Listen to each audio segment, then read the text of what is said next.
No final do dia, após uma longa caminhada por Acancó, o rei Lacanjo já havia mostrado quase todas as maravilhas da cidade ao Devorador da Lua. As ruas de pedra ricamente trabalhadas, os templos com gravuras que contavam histórias de eras passadas e as praças onde os habitantes viviam suas vidas com uma notável serenidade. Porém, mesmo enquanto o Devorador da Lua observava tudo com interesse, Lacanjo percebeu uma inquietação crescente em seu comportamento.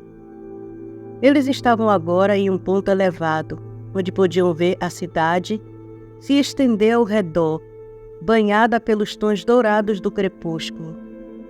O céu começava a se tingir de laranja e roxo, enquanto uma brisa suave passava, trazendo o aroma das flores que cresciam nos jardins suspensos da cidade. O Devorador da Lua, em sua forma humana, olhava para o horizonte, mas seus olhos estavam distantes, como se procurasse algo além das paisagens deslumbrantes de Acancó. Lacanjo, que o observava com discrição, finalmente não pôde deixar de questionar. O que há de errado? Você está inquieto e diria até distraído, desde aquele momento em que parou diante da casa do nosso xamã. O que tanto o inquieta? Perguntou o rei Lacanjo com sua voz grave, mas gentil. O Devorador da Lua hesitou, uma rara expressão de apreensão cruzando seu semblante. Não estava acostumado a se expor, a revelar suas emoções, especialmente aquelas que ele próprio mal compreendia. Havia uma força dentro dele que o atraía, uma ânsia desesperada de ver Amara novamente, não apenas em seus sonhos, mas em carne e osso.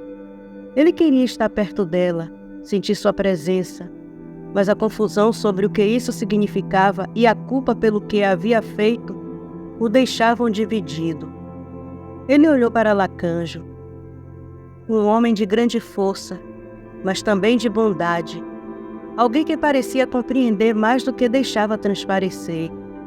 No entanto, como poderia ele, o Devorador da Lua, o responsável por tanto sofrimento, confessar seu desejo de ver Amara? Como poderia explicar que ansiava por estar perto de alguém cuja vida ele havia destruído? Começou ele, a voz rouca, um misto de confusão e frustração. Desde que estive perto daquela casa, algo dentro de mim despertou, algo que não sei como explicar. Lacanjo franziu o senho, curioso, mas ainda calmo. Despertou? O que você quer dizer? O Devorador da Lua parou, buscando as palavras certas. Eu sinto Amara, mesmo agora, mesmo quando não posso vê-la. Eu sei que ela está perto, mas não compreendo por que isso me afeta tanto. Por que eu sinto essa urgência de vê-la, de estar perto dela, quando fui eu que a fiz sofrer tanto? Lacanjo ficou em silêncio por um momento, analisando o que havia sido dito. Ele viu a luta interna do Devorador da Lua, uma batalha que não era apenas de poder, mas de emoções que pareciam novas para ele. Havia algo ali que Lacanjo não esperava: vulnerabilidade e amor. Você tem consciência do que fez, e isso perturba, como era de se esperar. Mas talvez essa sensação que você descreve, esse desejo, seja o primeiro passo para compreender algo maior. Talvez você precise falar com ela e entender o que realmente sente. Mas lembre-se que seus atos têm consequências, e encontrar Amara não será fácil para nenhum de vocês dois. Lacanjo disse suavemente. O Devorador da Lua assentiu, mas o conflito ainda estava claro em seus olhos. Eu não sei como pedir para vê-la, como justificar meu desejo depois de tudo que fiz. Por que ela aceitaria sequer olhar para mim? Ele disse hesitante, questionando suas próprias atitudes. Lacanjo observou o Devorador da Lua refletindo por um momento. não há como garantir que ela o receberá bem. Mas se você realmente deseja entender o que sente e talvez encontrar um caminho de redenção, então deve tentar. Às vezes as respostas que buscamos só são reveladas quando nos expomos ao desconhecido. Lacanjo foi firme, mas compreensivo. O devorador da lua olhou para o rei, reconhecendo a sabedoria em suas palavras. Mas a ideia de enfrentar Mara fisicamente, de olhar nos olhos daquela cuja vida ele arruinou, o assustava mais do que qualquer batalha. Talvez eu precise vê-la, mesmo que seja apenas para entender o que está acontecendo comigo, admitiu ele, sua voz mal acima de um sussurro. Lacanjo assentiu, com um leve sorriso de compreensão em seus lábios. Naquele momento que ele via à sua frente, não era um inimigo criado para a destruição, mas alguém que não conhecia além do que lhe foi dito, mas estava ávido para compreender tanto o mundo à sua volta, como os sentimentos que dominavam seu coração. Lacanjo percebeu que ele, na verdade, não era mau, mas alguém dotado de um poder imenso que estava sendo usado para o mal. Mas como um ser pensante diante das novas descobertas, passou a questionar e se descobrir.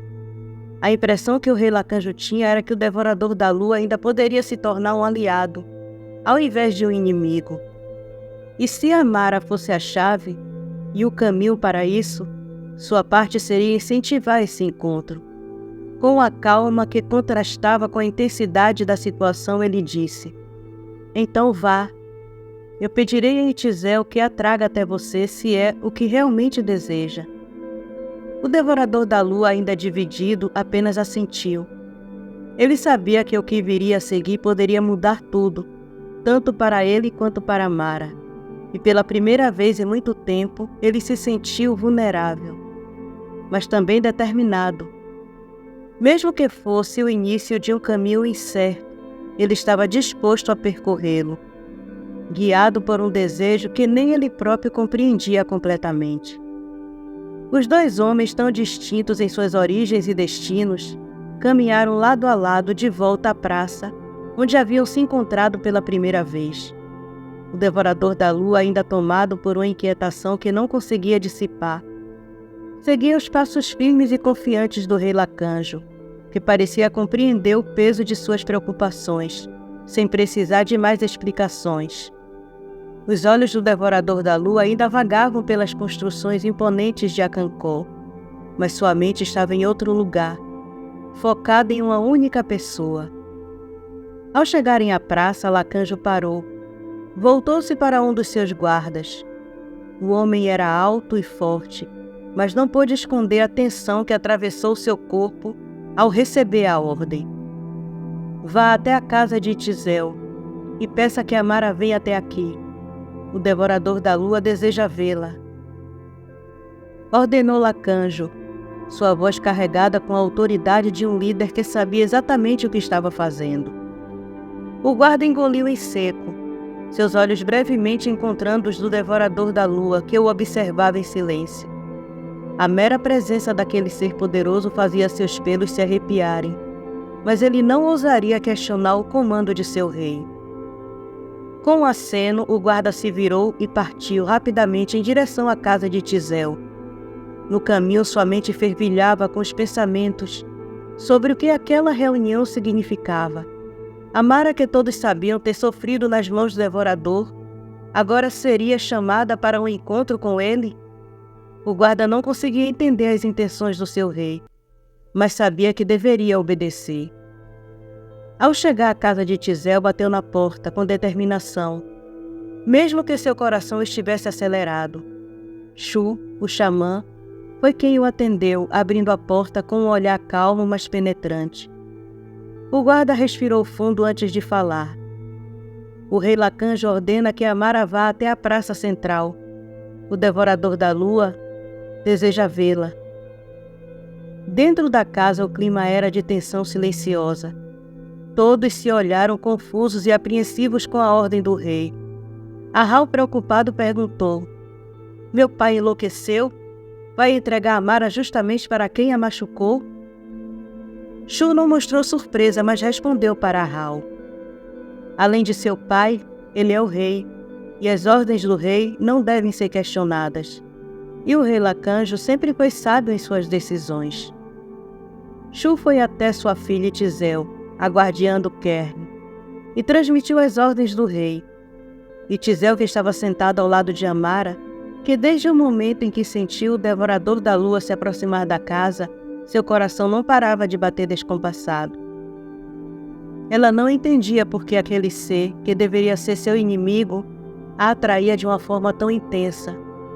E agora saber que ele queria vê-la em pessoa a deixava ainda mais confusa.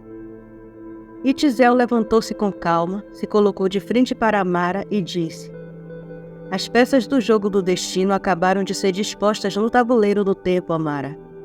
Cada jogada deverá ser feita com cautela e precisão. Meu conselho é que você siga seu coração e nada mais. Amara olhou para Itizel sentindo uma mistura de medo e esperança. Ela queria acreditar que o que estava prestes a acontecer não era uma armadilha, que o devorador da lua não a machucaria novamente. Mas o turbilhão de emoções dentro dela a deixava incerta sobre o que era certo ou errado. Mas e se? E se eu estiver cometendo um erro ao ir até ele? Amara perguntou com sua voz tremendo ligeiramente. Itizel apertou suavemente as mãos de Amara, oferecendo-lhe um sorriso encorajador. Não existe erro em seguir aquilo que seu coração lhe diz, minha filha. O destino sempre nos dá escolhas, e o caminho que você escolher será o certo, desde que seja feito com sinceridade. O devorador da lua pode ser uma figura temida, mas o que você sente por ele é algo que só você pode entender. Vá até ele, Amara, e descubra o que o destino reservou para vocês. Os olhos de Amara brilharam com a umidade das lágrimas não derramadas. Ela sabia que aquele momento era decisivo, que algo dentro dela mudaria para sempre. Com um aceno leve, ela se levantou, respirando fundo para acalmar o turbilhão dentro de si. Shu observava em silêncio, sua sabedoria lhe dizendo que interferir naquele momento só traria mais caos. Amara então virou-se para Itizel, que ainda segurava suas mãos. Eu irei. Eu preciso entender o que está acontecendo. Preciso vê-lo. Ela disse com uma voz decidida, mas em um tom suave. Itizel soltou as mãos de Amara, permitindo-lhe tomar o próprio caminho, e apenas observou enquanto a jovem se dirigia para a porta. Os outros dentro da casa permaneciam em silêncio, conscientes da importância daquele momento, mas suas mentes eram um turbilhão de perguntas. O guarda que havia esperado do lado de fora ficou ligeiramente surpreso ao ver Amara sair tão rapidamente, mas não disse nada, apenas a conduziu de volta à praça onde o rei Lacanjo e o devorador da lua a aguardavam. Enquanto caminhavam, o coração de Amara batia como tambores de guerra, cada passo a levando mais perto de um destino que ela ainda não compreendia. Mas algo dentro dela, talvez uma voz sussurrada pela própria alma, lhe dizia que estava no caminho certo, mesmo que a resposta ainda estivesse encoberta. Quando Amara chegou à praça, seu coração disparou ao ver o devorador da lua à sua frente. Ele estava ali, em carne e osso, a figura imponente que a fascinava e a aterrorizava ao mesmo tempo. Seus olhos se encontraram e por um breve momento parecia que o tempo parou. O mundo ao redor deles desapareceu. E a única coisa que existia era aquele olhar profundo e inexplicável que os conectava. O Encarna, que observava oculto nas sombras, conjurou um feitiço que permitiu que Kalash visse através dos olhos dele o que acontecia. Ao reconhecer Amara como a vítima que o devorador poupou a vida, ela deixou o corpo do xamã e se moveu rápido pela ombra. Estava na hora de virar aquele jogo a favor da Uir. Enquanto Amara e o devorador da lua se olhavam, sentindo toda a emoção daquele momento, algo terrível aconteceu. Um frio gélido percorreu a espinha de Amara, e ela sentiu como se uma sombra a envolvesse. Seus olhos arregalaram-se em choque e terror quando percebeu que não estava mais no controle de seu corpo.